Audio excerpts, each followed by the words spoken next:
Hi, everybody. Oh, I just got the little notification, too. I just want you all to know Katniss has started early. She is sitting. There she is. Hi, Katniss. She's very excited about this KPLive tonight. We need to include her, honestly, as a co-host at this point. I think, yeah. I mean, she we're has paying some her, really so. insightful questions, She feel. really does. She's a little shy, so I always have to ask them, but they're really great questions. Very informative. Yeah. Very informative. We have some announcements, some happy and some sad. So I want to start with, here's what I want to do. I want to announce your show, Sam. Then I'm going to announce our sad one. Then we're going to go in the virtual series and then to our guests. Okay, great. Sounds good. So tell us about what you're doing, Sam. Well, once again, this is going to be the last time I announce it because by next week it will have already happened. But I am in Boxcar Theatrical's virtual production of Guys and Dolls concert version that will be this coming Saturday at 6 o'clock, and she will be putting a link to the free tickets in the chat. So if you want to get tickets, make sure you get them soon, but they are free.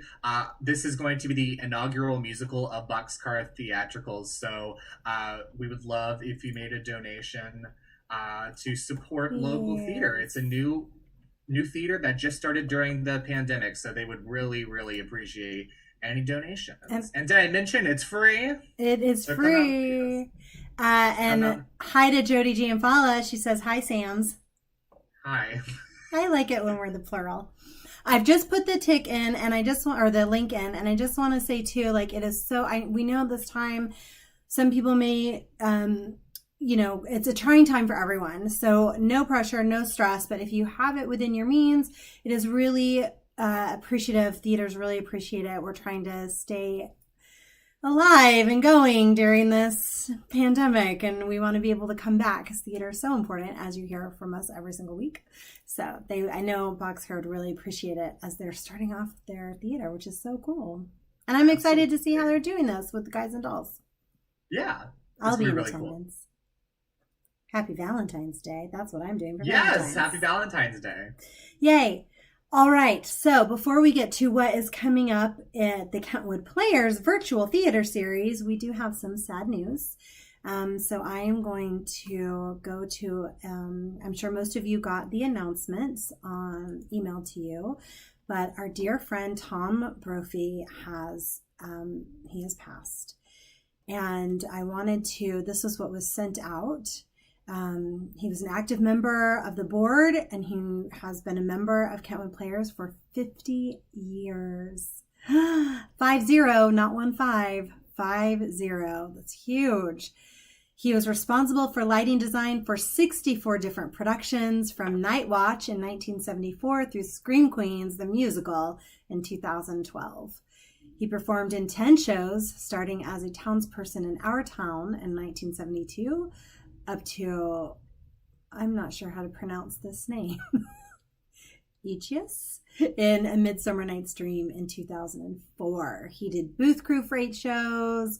He produced, he was a stage manager, assistant stage manager, graphic design, and he worked on the board as the chair of Bulletin and 12 plus years doing programs and postcards. And he also is our webmaster extraordinaire and, as everyone knows, our parliamentarian. He was a great friend and quiet leader, and he will be greatly missed. So anyone who wants to send Barbara, his wife, Barbara Brophy, anyone who's wanting to send love and reach out to her, please no phone calls. Please no flowers or food at this time. She's all set for her needs, but she would appreciate cards and notes. Those will be treasured. So that is what has been asked. And we do miss Tom. He had a really big impact in this community. So he really did. And I love that mention about a quiet leader. He was quiet, but he was impactful for sure. Definitely. Yeah. And personally, I have to say, I always loved when I would see Tom and I would go to say hi, and his whole face and energy would light up. And that just made me light up and smile. And it just was such a great a great feeling. So, oh, we miss you, Tom. So we know Tom loved the theater, and he loved Kentwood, and he supported the theater, and so he would be in complete support, and I know he would be in complete support of our virtual theater shows, because he often would text me and say, I can't find the link to the show. I would have to give it to him. So I know he's a big fan of it. So in his honor, let's move the show on, and tell us what's coming up for our virtual theater works. Yeah, well, right now we have 3 Syllables of Shame currently available on our YouTube channel. That was written by Rom Watson and is directed by Catherine Rom. It is starring Lindsay and Jeremy Palmer, and it's going to be available only for a couple more weeks until February 21st. So make sure, if you haven't watched it, make sure to watch it once this KPLive is over, because it's a really, really touching and funny and really, really cute show. Coming up next, we have Surf's Up by Kim Levine and directed by Allison Bull. It is will be starring Chris Morrison and Glory Bambabile Chishimanga, and that's going to be opening on February 21st and will be leaving on March 21st. And then following that is going to be State of Independence by Paul Koster and directed by Susan Weisbarth. And that, well, I just lost the cast list. But the cast list was announced. I lost it. It completely went away from me.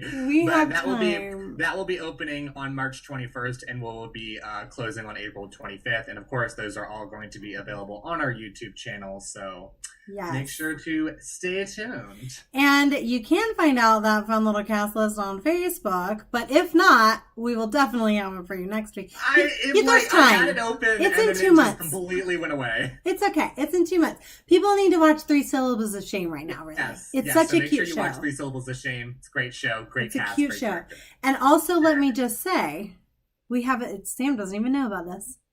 We have a special Valentine's Day surprise, and that is for Valentine's Day only. We're having a double header with 3 Syllables of Shame, and we are bringing back Zoom Date for Valentine's Day. I didn't know this. Yes. It's so if you miss, a surprise to me. I know. So if you miss Zoom Date, or you just love that show, which I do, then you can hop on and watch it on Valentine's Day. I thought that was such an adorable show, and so Gail and Dave did such a great job. Yes, they're so cute. Of course. Yes.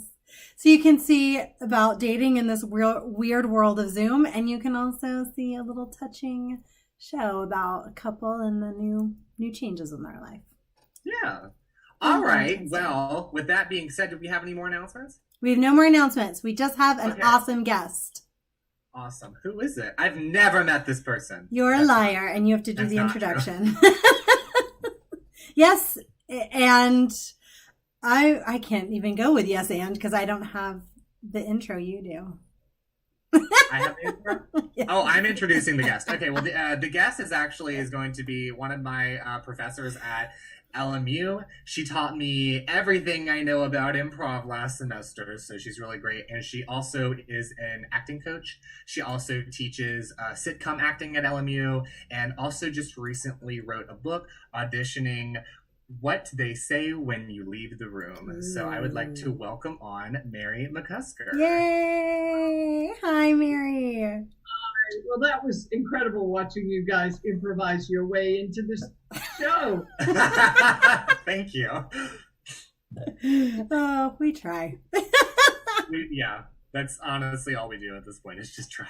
I am putting a link in for the book, which we're going to get to later in the show. And I'm going to put that for those watching. Don't be afraid to comment or question, because I'll put the link in again, even though it'll stream up. I'm really excited about this book, and I actually am going to buy it. Awesome. Yes.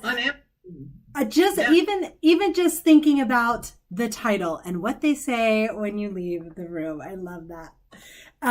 So I'm excited to get to know you a little bit and learn about your history and how you got into this. Will you give us a Reader's Digest version of you, where you're from? And my coming through the birth canal? Do you want to start that early? I mean, how far back do we want to go? Yeah, we can start a little bit after that. Maybe we'll start with the location of that. So I am from Boston, Mass. I went to the Boston Conservatory of Music. I moved to New York after going there. I went to the Neighborhood Playhouse, studied with Sandy Meisner, very famous actor in New York. He was actually my teacher. I met my then husband and we flew to San Francisco. I joined an improv comedy group, and that was my first professional job. We took the show down to Los Angeles, opened it at what is now the Improv. And that's how I started my career as an improv actress, my first paying job. And I did that for about 3 or 4 years. And then my agent said, you should do comedy and drama. Don't get stuck just in the improv world. And when we closed the show, then I got into doing TV and film and stuff and acted for a number of years. And then switched careers on a movie called The Client. That was directed by Joel Schumacher, and it was with Susan Sarandon and Tommy Lee Jones. And I coached the boy who was the lead in it, who had never acted before. Oh, wow. His name was Renfro. And he did 4 films after that. He became a star. And I sort of coached all his films, and then got into the world of being an on-set acting coach. I did that for 10 years. And then I switched to TV with Malcolm in the Middle. I was the coach on that set. And then I just got into TV and went back and forth between TV and film to this day, since I'm still doing a small job on the Connors in COVID land. That's awesome. So in interim, then I was hired at LMU, and I started teaching improv at LMU because it is my favorite form ever. I just love improv. I'll be in the old age home and I'll be, Arnie, you're a cat and you're, I just will do it. I love it. It's my joy. It's my energy. And I love turning people onto it. And so Sam came into my class. He was hilarious. Thank you. Now, was improv something that you knew you loved to do in college, or did that come a little bit later? So when did you fall in love with improv? When I moved to San Francisco with my husband, there was not much film going on up there. There was some, but not very much.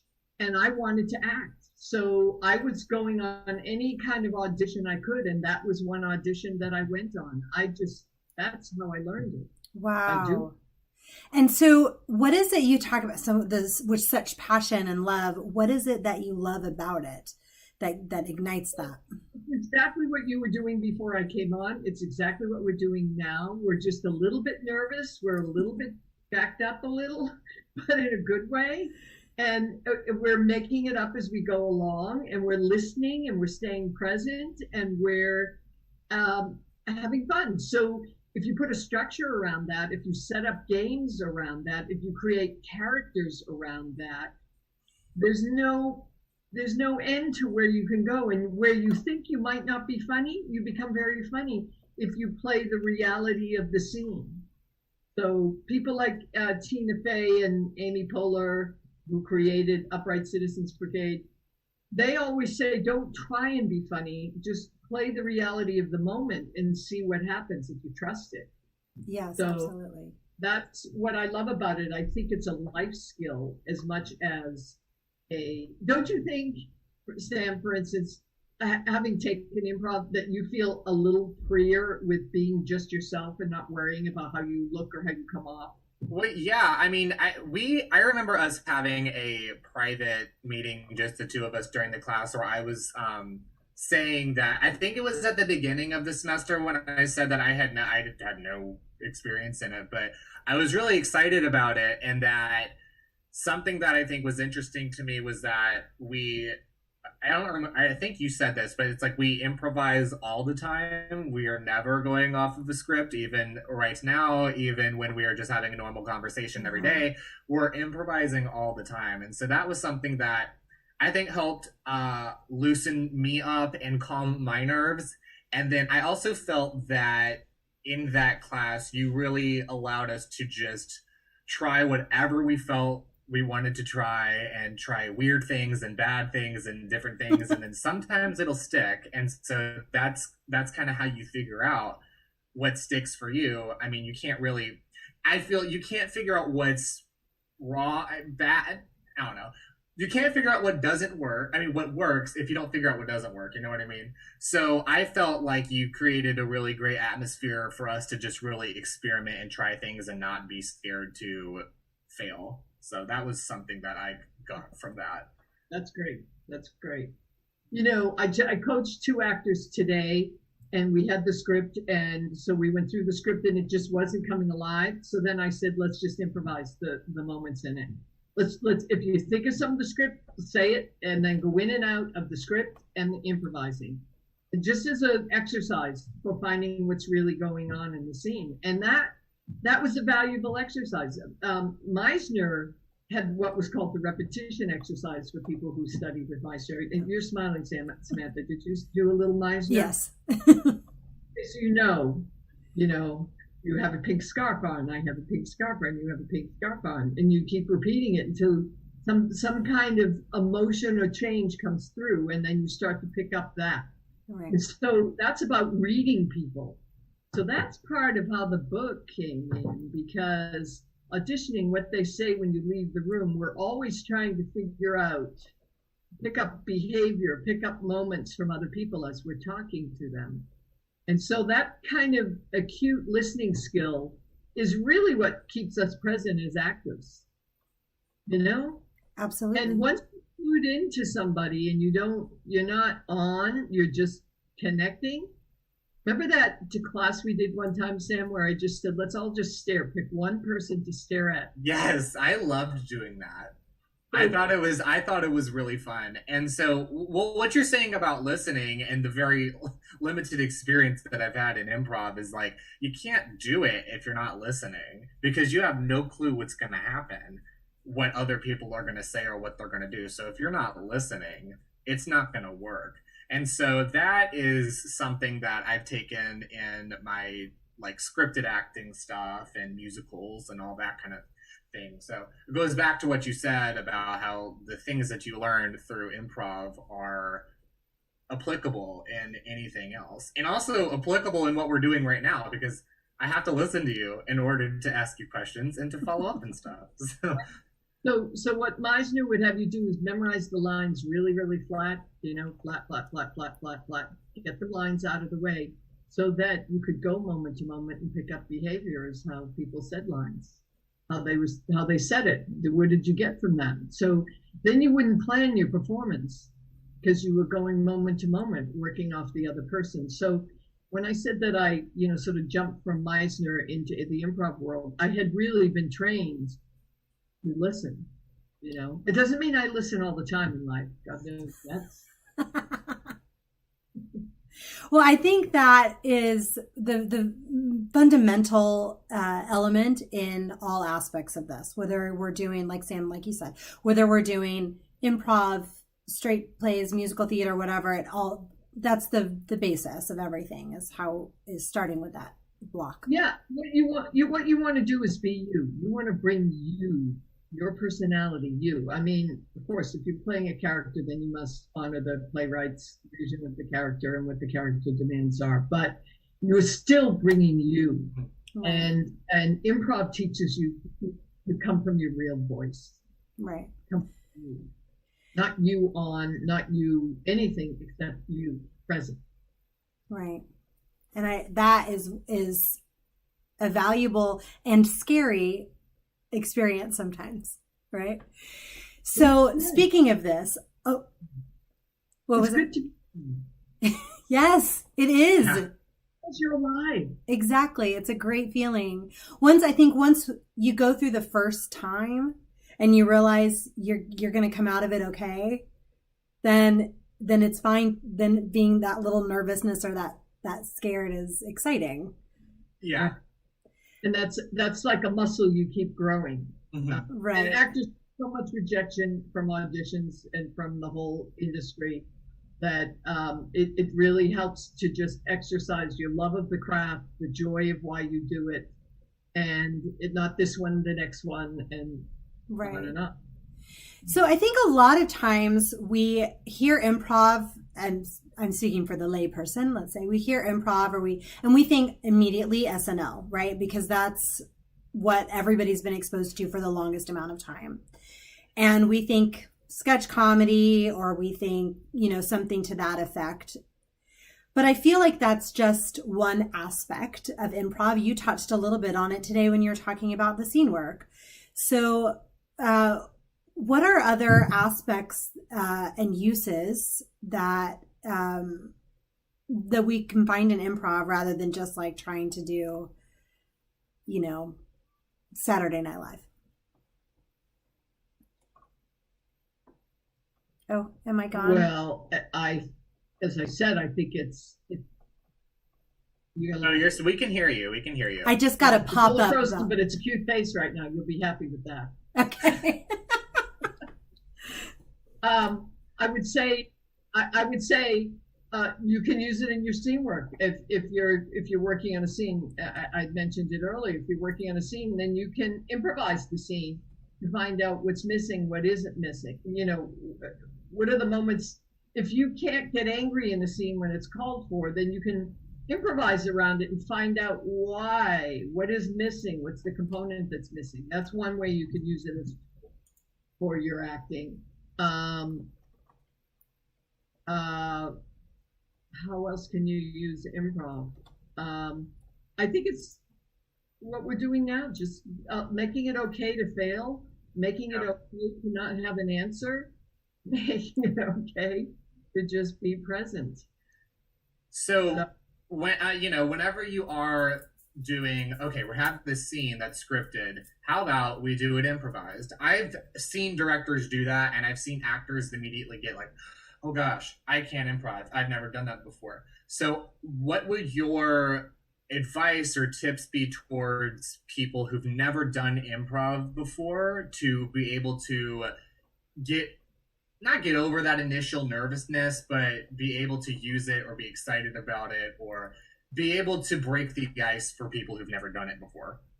Well, if you break it down in the scene, so the director asks you to do that, you remember what your character wants in that scene. Mm-hmm. So I was screen tested for a movie many years ago with Robert De Niro and Martin Scorsese was directing, called King of Comedy. And I went to the Chateau Marmont for my screen test and met De Niro and Scorsese, and they said, let's throw the script out and let's just improvise it. Oh, wow. He got his camera out and videotaped us. So here I am with De Niro just improvising. But I knew what my character wanted, and I was very, very strong and clear about what I wanted from him. And that's all I did. I went for what I wanted. I didn't worry about being funny. And it wasn't about being funny. It was about being demanding in this particular scene. And I had decided for myself that our relationship was that we were like brother and sister, even though we were both competitive with each other. Mm-hmm. But I interpreted it as a brother and sister competition. And so I had no problem. So it has to do with being clear about what your character wants in a given scene and going for it. Yeah. Sorry. On you, the focus isn't on, oh, I can't do this. So this is what I say when I coach actors. What you focus and concentrate is where you go. If you walk in the room, in the auditioning room, if you walk in with, oh, she's on the phone. Oh, they're not looking at me. Oh, they don't like me. Oh, the woman that was out there, she's better for the role than I am. That's where your focus went. But if your focus, and Stephen Tobolowsky is one of the chapters in this book, says that your responsibility when you go into an audition is to care for this little character you brought in. So the only obligation you have is to honor this character. So if honoring the character is understanding what they want in the scene and then focusing on executing that and making eye contact and staying glued to, or if there's a couple of other people in the scenes, knowing what your eye line is, but staying really focused on what you want from the other person. So right now my want is to make this clear to both of you because I feel a certain passion about it. Because I know it's a way out. Then how is Mary doing in this meeting for people like me? Really neurotic right now. Right, exactly. No, if I put it all on me, Exactly. how I look and all that, I'm not going to go anywhere. And it's really hard not to sometimes. So yeah, I'm playing with my hair now. Because you changed your focus, right? Oh shit, look at this. I made it worse. It's so hard on Zoom because you're constantly looking at yourself. Try not to. I'm kind of like keeping it right here. Yeah.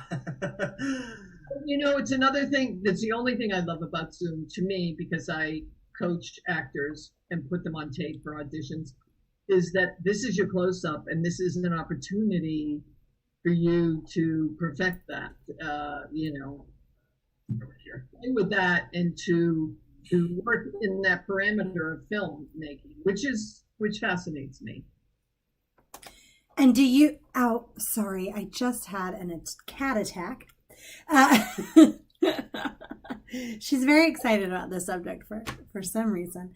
Do you find a large difference in this skill set between theater and film? Or do you find that the elements are the same and so it's really just the technique of film acting versus stage? Yeah, I think it's you know, there's all different schools of thought around acting for stage, acting for film, which is the most natural and most close to real time. So it goes slower. You know, in a film, they'll shoot 2 or 3 pages a day. Mm-hmm. And it isn't just camera setups. They take their time with the scenes. The scenes are longer, you know. And then there's acting for TV, and there's all kinds of categories in TV. So there's acting for Disney and Nickelodeon, but then there's, which is a broader comedy. It's really closer to vaudeville and slapstick, a lot of it, because it's a lot of visuals and it's for little kids. So that's what it's geared for. If you look at it like that, then you embrace it. It's not acting over the top. It's committing to a style of acting, which is a little on the commedia side. Right. So, and then there's acting for hour dramas and half-hour dramas, and then multi-camera shows, which are usually in front of a live audience, but they're written a specific way with jokes. And then there's single-camera comedies where there's no laugh track, and we're just following the story, but we're laughing, but we're not being told when to laugh. We don't have the setups of the jokes. Right. Is there any one of those styles that you particularly like to work with over the others? Ooh, good question. I kind of like them all, because once I broke it down that way and realized, oh, okay, just switch focus. This is this style. So let's do this. I like single camera comedies. I don't really like a laugh track. But I think it's really important to learn multi-camera comedy scripts, and that's what I teach at LMU, because it is, even in single camera shows, they still have setups of jokes. Jokes are often told in threes. I don't know why. Our brains like to hear, you know, da-da, da-da-da, and da-da-da-da, you know. So we like to hear those 3 jokes. Right. We like to hear what's called turnarounds. It's not even called that. I don't think it's a flip, a turnaround. So that hat looks horrible on you. Did I have it? And she froze. She froze. I mean, it was so funny. No, I'm still here. Can you see me? Yeah. Okay. I just put it in tighter. That's all. So, you're back. Katniss, question. So, now my question went out the air because I was so focused on the cat and the freezing. Okay, that gives me opportunity to do this. Yes, talk about your book. Yes, we do. Well, first of all, what inspired you? Talked a little bit about what inspired you, but what inspired you to go, this needs to be on paper? Okay, so 2019, I got this idea. I was falling asleep one night and I thought I should write a book. It would be a good thing to do. Auditioning, what they say when you leave the room. That's what everyone feels, whether you're an actor or not. You go for a job interview, you walk out and you say, should I have said that? Oh, and I forgot to say that. And oh, he looked at me kind of funny. She said that, oh, geez. So you replay the interview a million times because you're trying to refigure, how did it go?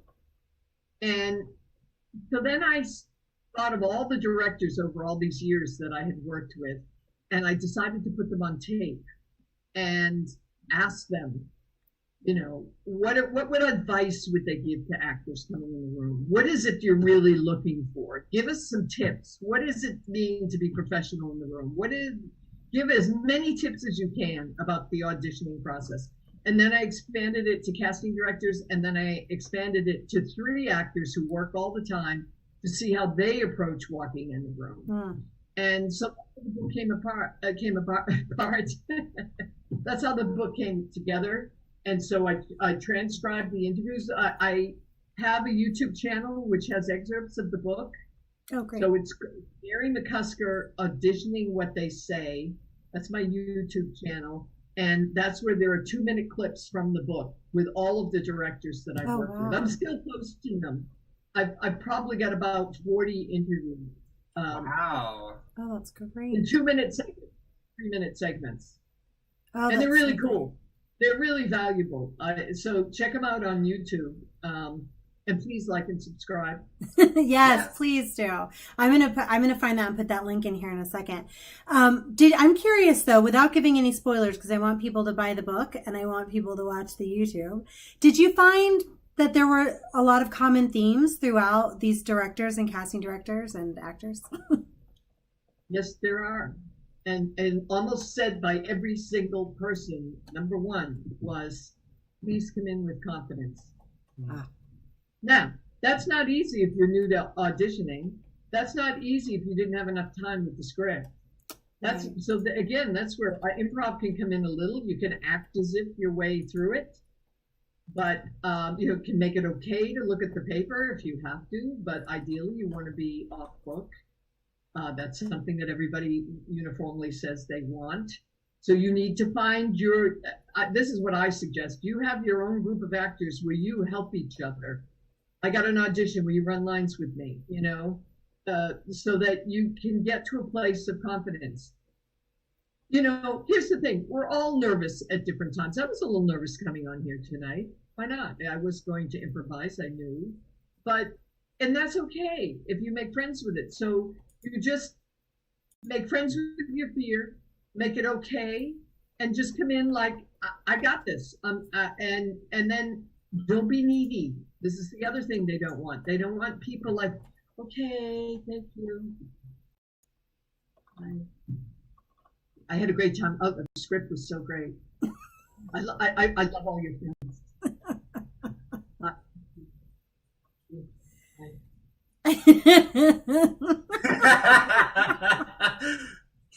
That's what you don't want to do. You just want to do thank you, bye. Right. Wait, call her back. You got to, and the other thing, and I used to say this to actors all the time when you leave an audition, have someplace great that you want to go to afterwards. Make a plan, something. You're going to go get it as mundane as you're going to go get an ice cream. You're going to go call a friend. You're going to do something fun. So it's all part of your day. I love that. Because if anything becomes too important, if it's about paying rent, if it's about, I can't let my agents down. If it's, again, focus. If the focus is outside you and that character, it becomes too important. And everybody can feel it in the room. And another thing that one of the directors said is, all auditioning rooms are a fear-filled room.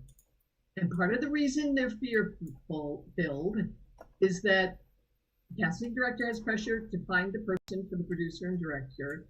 Producer and director are worried, will we find the person? And what happens if we don't find the person? We start shooting in 2 weeks. So there's a certain amount of tension in the room, period. The actor just needs to act as if I got this. This is what I've got to show. Bryan Cranston said it in some interview. It's actually on YouTube somewhere if you look it up on auditioning, because he says, you just come in. This is what I've got. Drop the mic, he says, and then leave. Oh, yeah. And that is incredibly valuable. I feel like that's one of, and I'm putting this link in here right now for everybody. I feel like that's one of the best pieces of advice that I've heard thus far. And that is that confidence of just go in, do your job and go. Yeah. Whether you 100% feel it or not, there's always callbacks. Yeah. And you'll be a little more prepared on the callback, and a little more after that, and a little more after that, and caring a little less after that too. Yeah. Because in the end, it doesn't come back to talent, and a lot of the directors talk about how excruciating it is. The example I use is it's the Olympics, and you're swimming, and one swimmer's wins by this much, wins by that much. Is the other swimmer less of a swimmer? They're both incredible. So they only can pick one person. And the thing is to not give up when you get close and don't get it. Get close and don't get it. And I think that was actually honestly something that happened to me. I got tired of getting close and not getting. But then I think, no, I was meant to go this way. I'm a teacher. I happen to love being a teacher. I have a passion for it. I think that's what a lot of people don't realize, and why I'm glad you're going to be teaching an auditioning class at LMU sometime next year, is that I think a lot of people look at auditioning as just like this amorphous thing that you do, and there's actually steps that you got to take and a mindset that you have to do in order to go in and nail it. And even if you don't get it, you might have nailed it. You might have made an impression on them that they're going to remember you and be like, hey, we have this audition. Why aren't you here yet? Why aren't you here? Absolutely. So it's the thing I think people need to understand is that, and that I need to understand as well, is that there's a whole thing you got to do to audition. You can't just walk in. So I really value that advice. So thank you for that. You really have to prep for it. The first chapter, Todd Holland, who is an incredible director, has a long-standing deal with ABC or it's NBC, I can't remember. But he says he has this triangle, and the number one thing he says is protect your joy. Yeah. So there's a reason you got into this creative arts. Mm-hmm. That's your joy. Don't let anyone take it away from you. Even if you don't win, you don't get the auditions you want, there's always something else. Protect it. Don't lose it.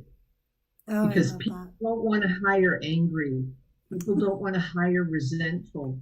People don't want to hire needy. That's your joy. Hold on to it. Okay? Yeah. So surround yourself with people, teachers, who support joy around the work. And then the second thing he says is to work on your craft. Never stop working on your craft. If you want to change and grow as an actor, keep working on it. Some people have the luxury of going from TV series or movie to movie and they learn on the job, but most of us take classes or work out with friends, working on trying new characters. That's where improv can come in too, because you're always stretching yourself. And then the third he said is to keep up your social network. So if you want to change lanes, you get known as a comedian, but you want to do drama, or you get known in theater, but you want to get into film, you have to keep your social media going so that you can connect and meet new people. Right. Growing your network. And all those three, he said, if you don't keep those three things going all the time, your career will stall. Yeah. It's so interesting putting it so plainly, but I feel like my career in practice has been I accidentally keeping those exact three. Back in New York, I learned the hard lesson of keeping the joy of this active, because I think most of us come into it. We've been doing this. We fell into it as maybe a child or a young adult, and we fell in love with it because of the experience and the people and the craft of it. And when we get into the business side of it, we're forced into focusing on the business and defining success, and we forget about why we fell in love with it. And in New York, it was that I had that hard lesson, and I went, from now on, every time I go into an audition, I'm just going to be performing that day. If they want to see an encore performance, great, they can call me. But otherwise, I'm just going to perform that day and move on, because I love performing and I don't want to ever lose that. So that was, and I feel like It's exactly really good. right. And if you accept that it's a triangle, that you keep moving it, just keep it going. Keep it going. Just go, oh, I'm losing it. I haven't been out there lately. Oh, I'm not working on my craft and getting insecure. You know, I need to do a play. I need to do something that keeps me moving, keeps it out there, keeps it focused. Yeah. Good. And I love the way you put that of, if they want an encore performance, they can call me. I think that's the best way you could possibly put that. Oh, thanks. That is. Yeah, I like it. Yeah. And sometimes I get an encore performance. Speaking of an encore performance, we have Right on cue. Right on cue. the lady herself. So this is, Mary, you have given such wealth of knowledge in this short amount of time. And I know that you teach at LMU, and we've got this book, which I'm buying and I'm very excited about. And we've got your YouTube channel. Do you teach outside of LMU by any chance? Do you have... In this Zoom world, I do. I've been flying up to Sacramento and teaching up in Sacramento before COVID, and so now we've switched it to online, right, on Zoom and through Studio 24. It's on my website, but I'm teaching I have a 6-week class starting this Wednesday, and then I'm going to teach another 6-week class on sitcom. And then we'll move to auditioning. So I'm doing them in 6-week increment, and I'm bringing in directors. And I'm bringing in directors from the team. So what I do is 1 week I teach, we'll work on the scene. We'll do some sitcom exercises, timing, playing with jokes, and then we'll work on the scene a little bit. Then the next week you'll have worked with your scene partner, and then the director will come in and direct you. And I'm picking scripts that the directors have done. So for them, it's easy because I've already shot it. Right. The first director that we're working with this Wednesday is Rich Carell, who's directed over 800 sitcoms. Oh my gosh. Wow. He created Hannah Montana. What? That was my childhood. And so, but he did one of the shows he did, because we're doing it with 20 to 30-year-olds, and some a few older. We're doing Fuller House. So we're going to do scenes from Fuller House. Cool. Peter Lower is a director that I worked with on Malcolm in the Middle. He's coming in, and he directed Emily in Paris. Did you watch Emily in Paris? Yeah. I've heard of it. I've not watched it though. Well, for a while there, it was the #1 show on Netflix. Oh yeah. It's great. Really? Yeah. But it was perfect candy escapism. Yeah. This is a guy who created Sex and the City. Yeah. It's amazing. That's great. Oh my gosh, how exciting. So 3 directors, 6 weeks. Fun. And also Justin Bieber is saying yo. So hey Justin, what's up? Oh, I'm sorry. Oh, he's a regular viewer. That's happening. I guess. I figured. He's a fan. So what is is there a qualification? Do people need to audition for a class, or just sign up?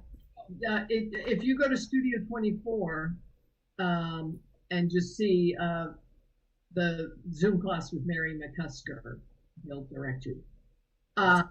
So it'll be another round of sitcom, and then we'll go into a round of auditioning. So with the auditioning, I will alter with casting directors and directors. It'll be both.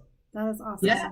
Really awesome. I think I can't think of another word. I think that's really important. I don't know what to call the end of the triangle, the point of the triangle, as far as keeping our training going. I think sometimes we feel that we've completed. We've gotten our degree, or, we booked our first big gig, so we're done. But these muscles really do need to be worked out, or they will atrophy. And so it's important. Well, and then to if keep too going. much pressure on the audition when it comes in or doesn't come in, Right. then you start to feel. Then actors, I think, tend to get hard on themselves. Then they start worrying. Yeah. And, get self-critical, and you don't want to go there.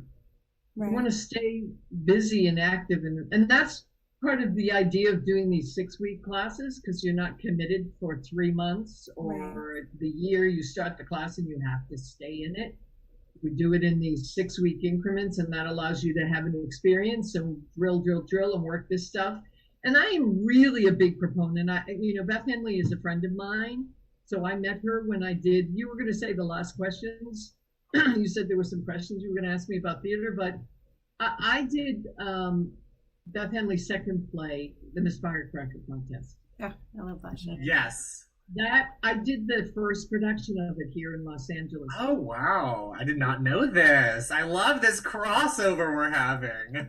So Beth is one of my oldest friends in Los Angeles. I did not know this. Yeah, she's part of the reason LMU. She put in the recommendation. So, I love this. So, so what was my point? I don't remember, but Little Miss Firecracker. I was just going to go into the theater stuff. I just think that doing theater when you can, working out when you can, putting a group of people together. So Beth does readings of her plays in her living room all the time.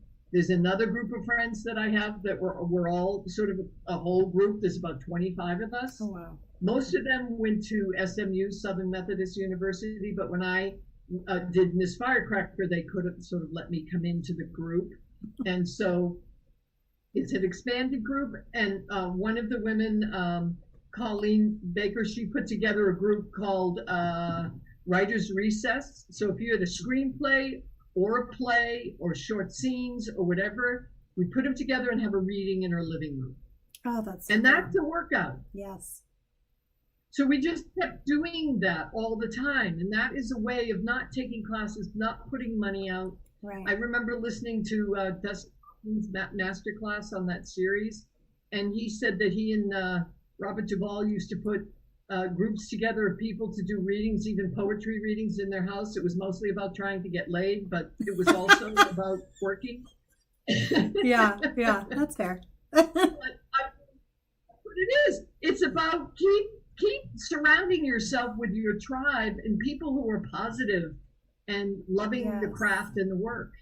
Yes. Pick some people who can be directors and leaders, alternate directing leaders, And I feel like that kind of thing also removes any sort of expectations you have of yourself. It allows you to just be like, hey, we're just here having fun. We're all friends here. And it allows you to be as open and as vulnerable as you can be. So I think that's really, really great way to do that. With a commitment and promise to honor what the writer has written, and that this is his opportunity to hear his play or screenplay aloud. You want to give him the best reading you can. So you work on it so that you do service. Yeah. Absolutely. Well, and I mean, that's how we do our craft. If we're not working on it, if we're just coming in cold, then we're not going to get as much out of it as an actor either. So it's really about that collaborative, symbiotic process so that everybody is benefiting from these groups.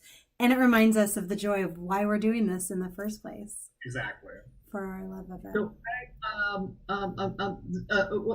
School of Rock, the movie, what's his name, the lead actor? Jack Black. Jack Black. I remember going to reading at Beth's house about one of her plays, and Jack Black was there, and he had done nothing. Oh. And we all sort of went, "Who's that guy?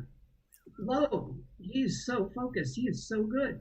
So that is the other thing. You put these readings together, and everybody's moving, everybody's going somewhere, everybody's got levels of ambition.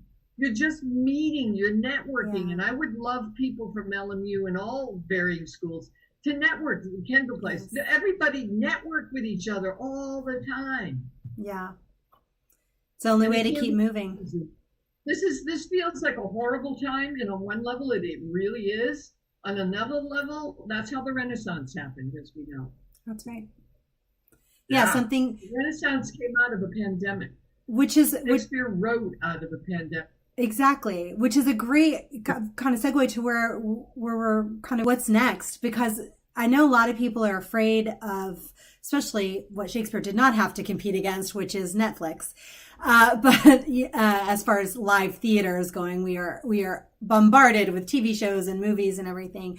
But I feel like theater and art, the human arts just in general, will always survive because we need them. Even despite how much info we have streaming, we need that human interaction with each other. So what do you think's the next phase? What comes out of this apocalypse?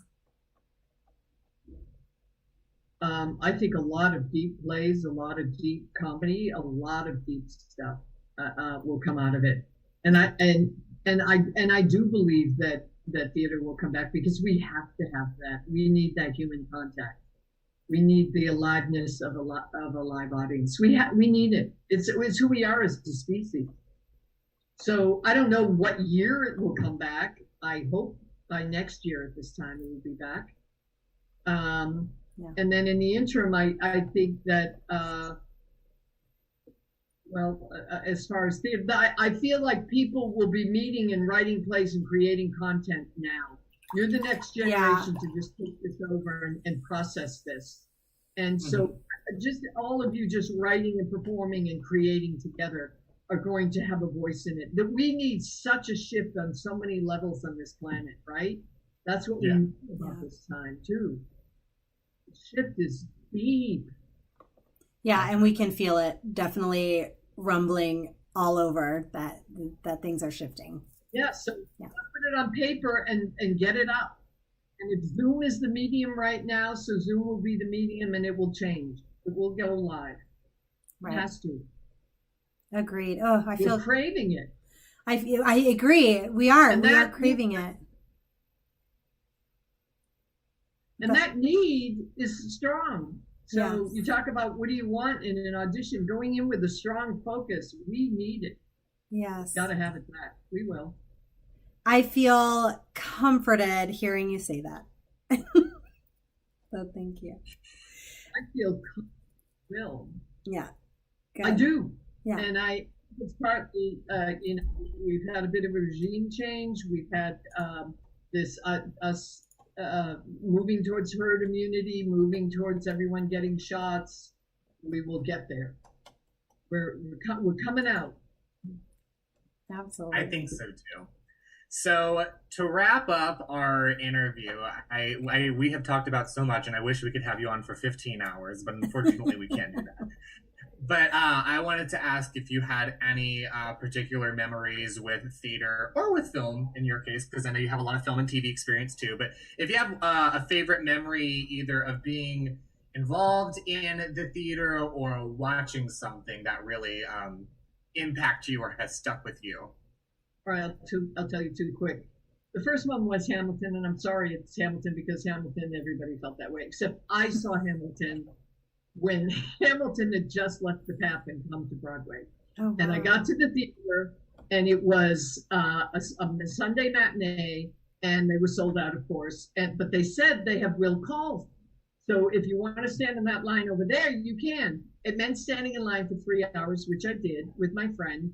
And we ended up getting in, and we were 7th row center. Oh my God! I sat where Obama sat, in the best seats in the house. Oh my God! So I was ecstatic before the show even started, and I paid $175 for the seat, which I thought was off the charts, ridiculous.